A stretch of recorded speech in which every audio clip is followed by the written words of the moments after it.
It was only God's grace that got me home. It was the only way I could explain driving for 20 minutes, crying, blinding tears, and still making it here. By the time I rolled our car into our driveway, I was exhausted. Grief was a heavy burden to carry. And now there was a new albatross that had brought a different kind of pain. A white man. It just hadn't occurred to me. Even when we were at the police station and they were asking all those questions, I thought some kid had rolled up on my son. Maybe it was because the detectives talked about gangs and drugs. Maybe that's why I'd made that assumption. I was empty of tears and drained of strength, so I had to take a moment before I had enough inside of me to push open the door and swing my legs out of the car. I was still steps away from our front door when it opened, and Tyrone came out to greet me.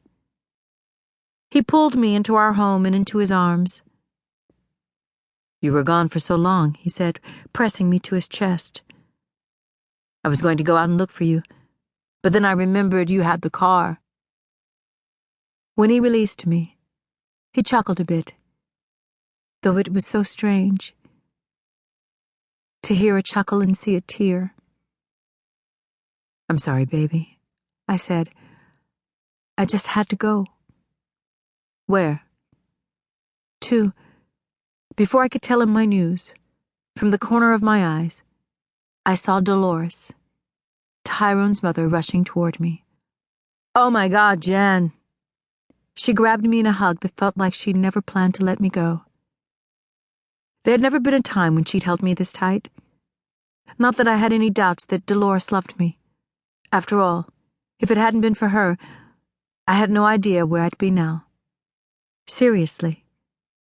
Janice Johnson had found me living on the streets when I was 15. I'd just run away from what had to be my 10th, 11th, or 12th foster home. I couldn't remember. Whatever the number, the Saturday Dolores found me, she'd been out with her church, witnessing to the downtrodden and forgotten. They were in Love Park, which had been my home for about 3 weeks. Of course, people thought living on the streets was dangerous. But to me, the outside was safer than the inside. I'd had to fight off grown men who always wanted to put their hands on me. And I'd won those battles, giving more than one a busted lip or a blackened eye. There were always repercussions, of course. I was beaten, not fed, locked in rooms and closets. I was never raped, though. But I got older, and it got harder. So I left. I left my foster home, left the system, and met Dolores. That third Saturday in October in 1996. She told me about my Savior in heaven, and then she saved me on earth. "The streets ain't no place for a pretty young girl like you. You need to be at Harmony Heart's home." "What's that?" "My church has a home for people who need a place to stay. If there's a room, I'm going to get you in there." She gave me her number on the back of a napkin, but I never called her. That home she'd described was just like the places I'd lived. But a couple of weeks later, she came back to the park and convinced me to at least give it a try. My plan was to stay there for one night, but the home turned out to be decent, and I stayed way longer than the 30 days everyone was given. With Dolores's guidance, I became one of the teen counselors encouraging girls like me to leave the streets behind. I lived and worked there until I graduated from high school.